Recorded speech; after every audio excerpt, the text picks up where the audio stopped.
This podcast is recorded at the University of Sydney's Camperdown campus, on the land of the Gadigal people of the Eora Nation.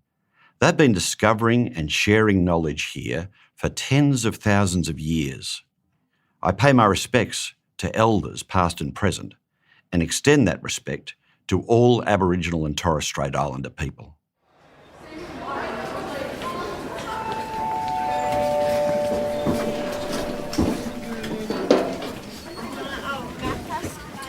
So all I'm going to do is just test its basic knowledge about what a historian is, and I'm going to ask, what do you think a historian is?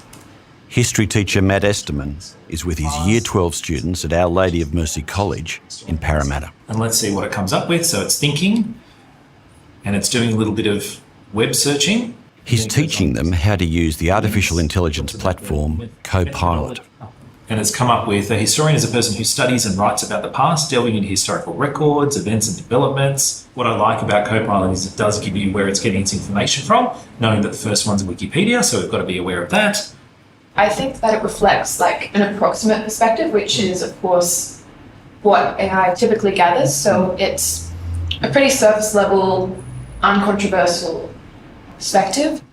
They asked the AI to answer again, but this time from the perspective of the Venerable Bede, an historian from the early Middle Ages. Bede? Certainly. I love how positive it is at the start, by the way. Certainly. Let's delve into the historical perspective of the Venerable Bede.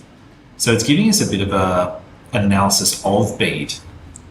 I think things can often get misconstrued with the way you ask it questions. I know sometimes if I'm entering something, you have to change your phrasing a couple of times before it delivers what you're particularly looking for. Yeah. The students are learning how to finesse their question so that Copilot can give them better information. This time they tell it to take on Bede's voice. Oh, here we go. Certainly, my dear reader, allow me to don the scholarly robes of the Venerable Bede and illuminate the path that befits a historian's noble calling.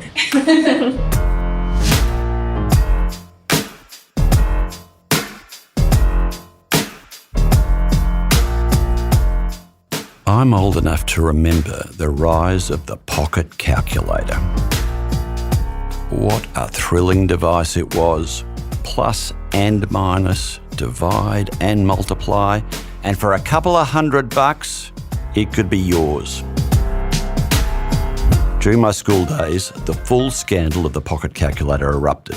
If you used a pocket calculator in the classroom, you'd never master maths, and it would be the end of mathematics as we knew it.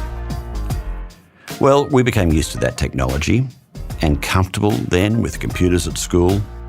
And the latest technology we've got to get used to is artificial intelligence.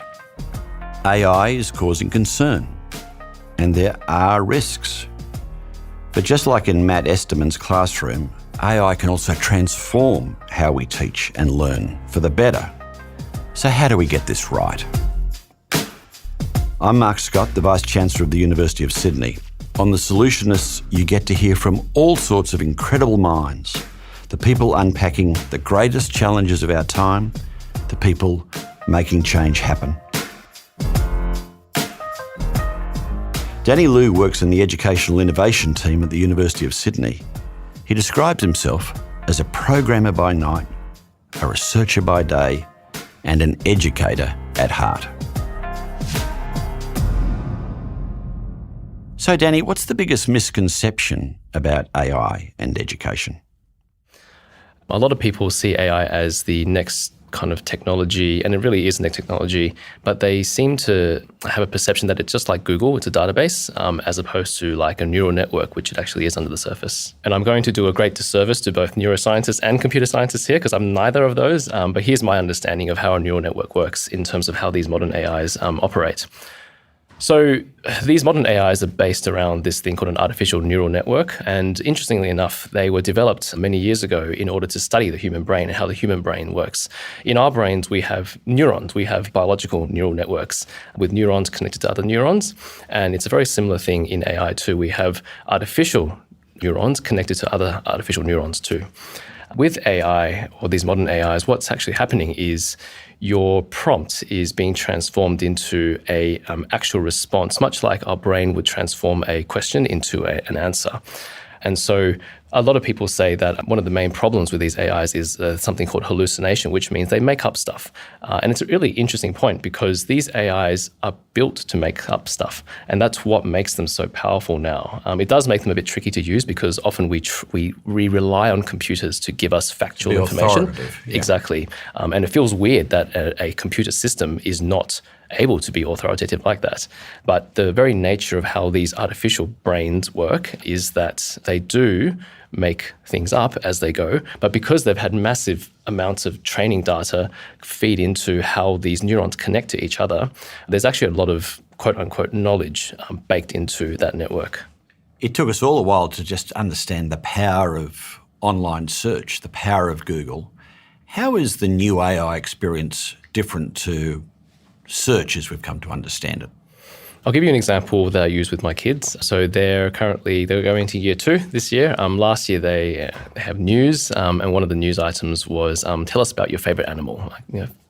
And so one of my kids said, I like quail for some reason. And we could have just Googled quail facts for kids. And then I would have to maybe wade through the top few results and then kind of be able to figure out which of those National Geographic pages I should be reading and which facts to pick for him.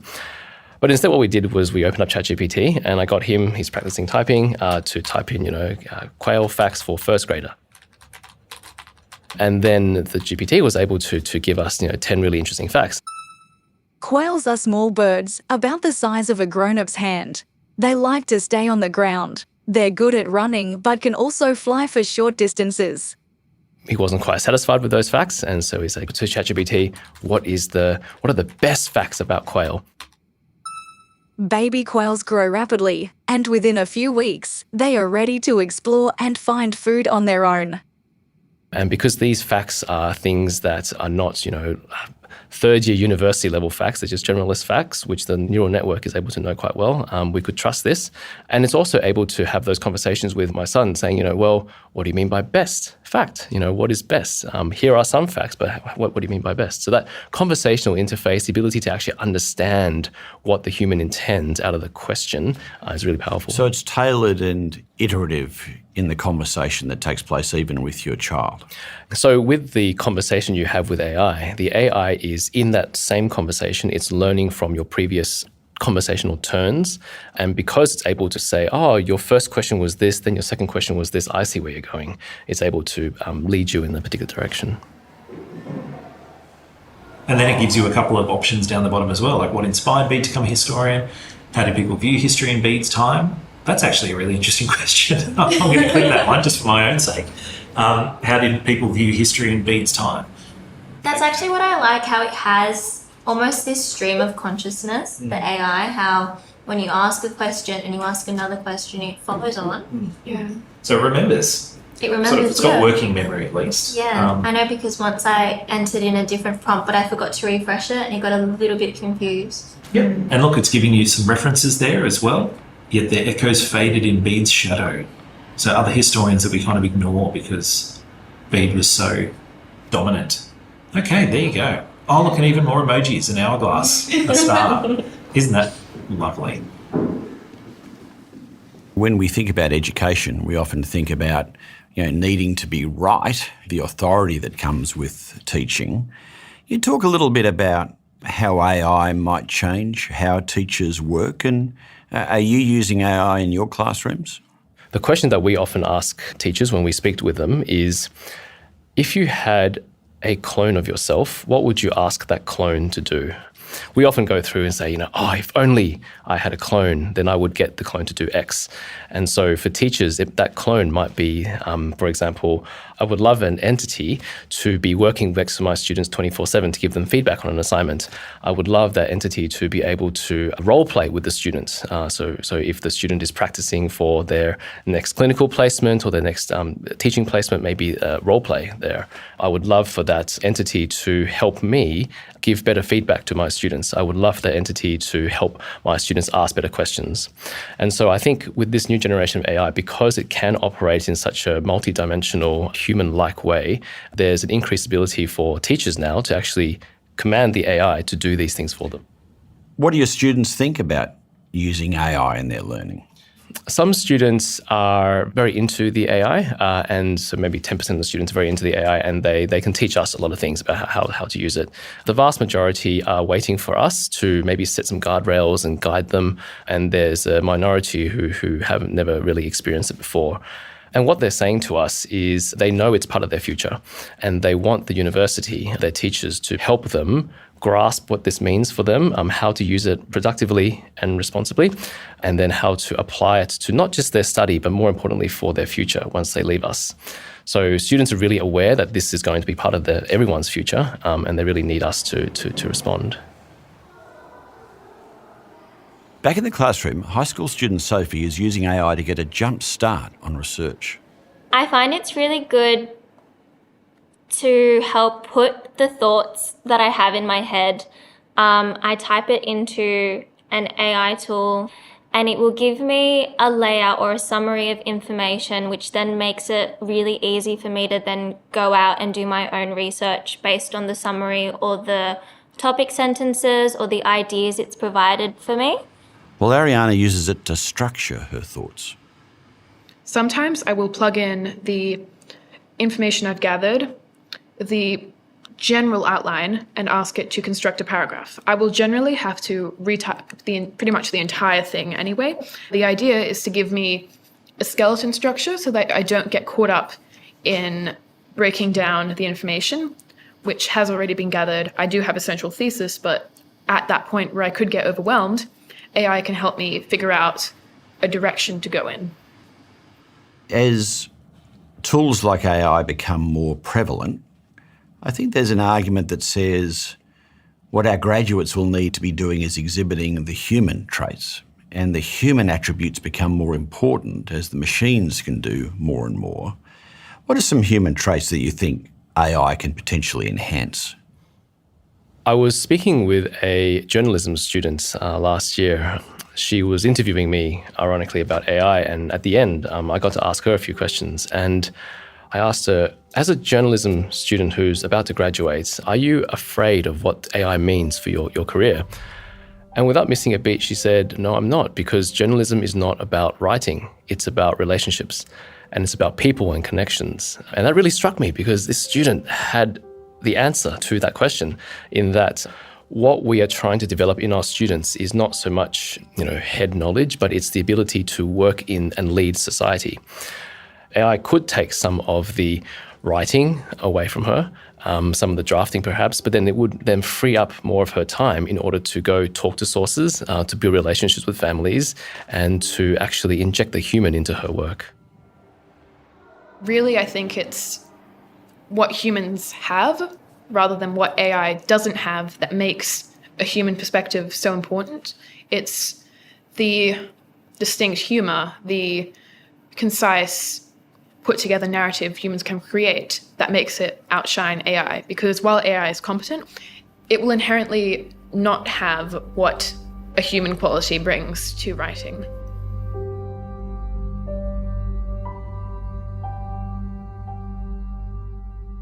When OpenAI, did their big drop, there was an immediate fear about the integrity of assessment.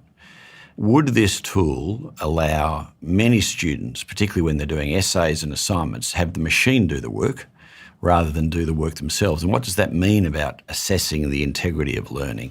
How are we thinking through those questions of cheating and the use of these tools in assessment? The fear is real, and I think we need to acknowledge that, because this AI works in such a human-like way, it's able to replicate much of what human students can and could do. I think we need to think about assessments in terms of how they serve the student when they graduate. A very key part of assessment is for them to learn the key skills, and one of the key skills will be using AI well. And so a lot of our assessments will actually need to embrace the use of AI. So the approach that we're taking here, which is also the approach that the regulator of higher education is taking to TEXA, is basically you might have two kinds of assessments. One kind of assessment is the how we use AI. It's not whether, but how we know they're going to be using AI. We need to help students learn how to use it well. And the other one is the one where we confirm their knowledge. So the design of those kind of first type of really authentic, exciting AI-infused assessments, I think, is where we need to put our attention. And that's exactly how our teacher, Matt Esterman, is thinking about utilising AI in ways to enhance a student's learning without it doing the work for them. We've explored ways to basically undertake the research process with AI as a genuine co-pilot at certain stages. So we have a lot of conversations about academic integrity and about, cheating and plagiarism, but actually talk about how do you show your own work in a world where work can be done so easily for you. And the reality is that a lot of syllabuses are full of content and stuff you have to remember and then regurgitate in certain forms. And that's what these tools are really, really good at. It's actually going to be a massive challenge for students to prove that work is their own in a world where you can press a button and have an assignment done for you. I think there's usually a bit of a process or a method that you've got to show. It's like in maths where you've got to show your working. You get some marks for the final answer, but you also get marks for the working. And I think so long as we're doing that, we'll be okay. But then there has to be a deep discussion about what cheating actually means. Because are we saying that any use of technology is cheating? Because I can tell you the first thing students do, staff do, is go to Google and ask some questions. So are we saying that we're all cheating when we do that? I'd say most people would say, no, don't be ridiculous. And I'm like, okay, well, if that's the case, then we've actually got a bit of a spectrum happening here as to where cheating actually kicks in for each individual task. If we're okay with parents helping out with assessment tasks or tutors giving some feedback as they're developing their task, if we're okay with that, shouldn't we also be okay with students using AI to give them constructive feedback along the way? And if not, then we've really got to include AI in a bunch of different influences, not just look at it by itself. Part of the fear of AI is whether, in fact, it can embed and entrench bias and discrimination. How are we thinking through those kinds of issues? So when it comes to bias with AI, one of the most powerful ways to show it, I think, is actually through the image generation AIs. And so if you pull up any of the image generation tools, what you can type in is something like CEOs standing in front of a hospital. And for the most part, what you get, and the tools are getting better at this now, but for the most part, what you get is you get a bunch of white men in business suits crossing their arms, standing in front of a hospital. And that's a really powerful representation of bias because it helps to people to understand very quickly that the bias is baked into these systems in that in the training data, the AI saw a lot of white male CEOs, and that's why they think that way. In a way, it's not the fault of the AI, because if you think about it, if you had a human being and they lived in isolation somewhere and they read books and saw movies, and in those books and movies, all they saw were doctors who were male. And then you ask that person, tell me a story about doctors. And they would say, he did this and he did that. And so the bias is inherent in the data.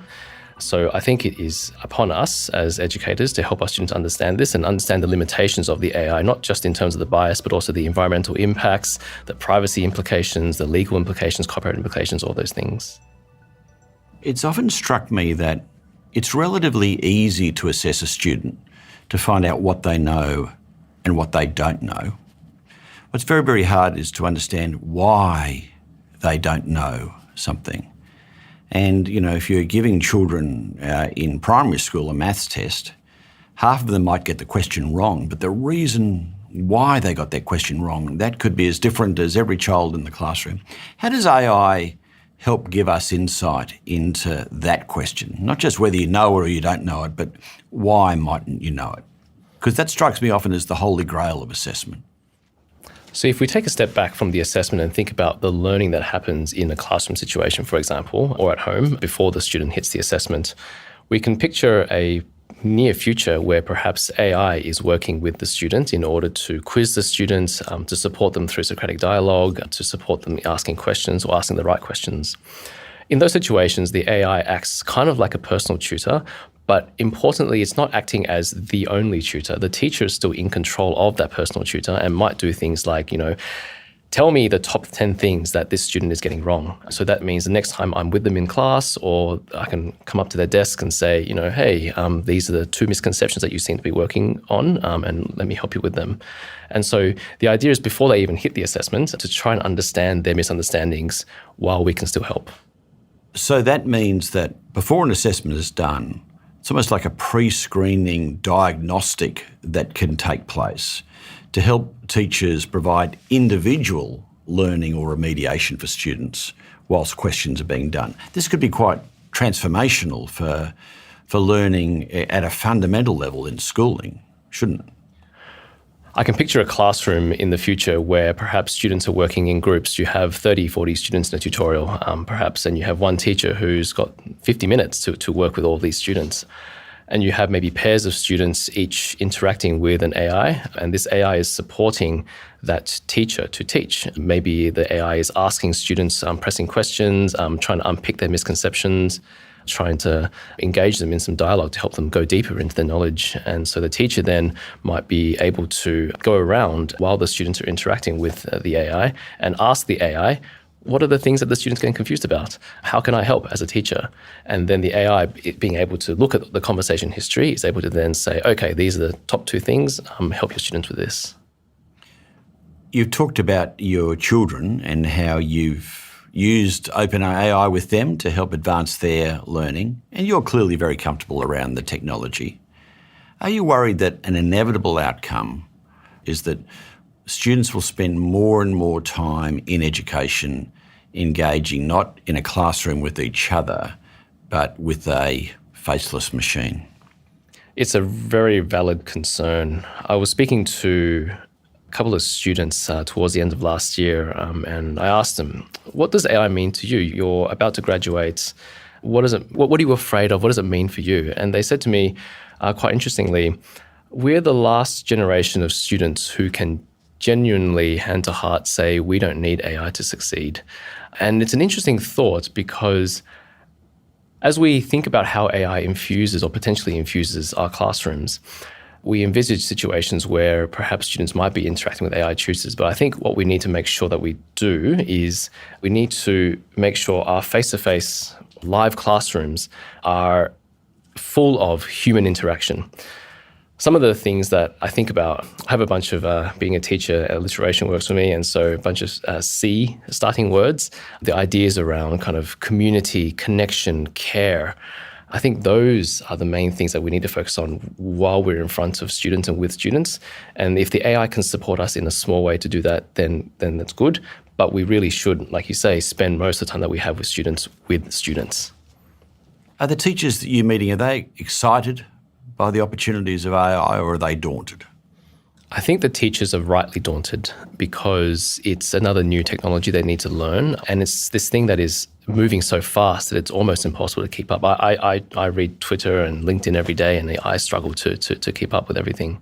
So I think there are teachers who will be leading the way, but we need to help the majority of our teachers be able to explore this in a safe way that they feel comfortable with, and help them to realise how it can change, small parts of what they do, but I think primarily emphasise that it's not about replacing them as teachers. It's about, like you say, empowering them and making them more effective.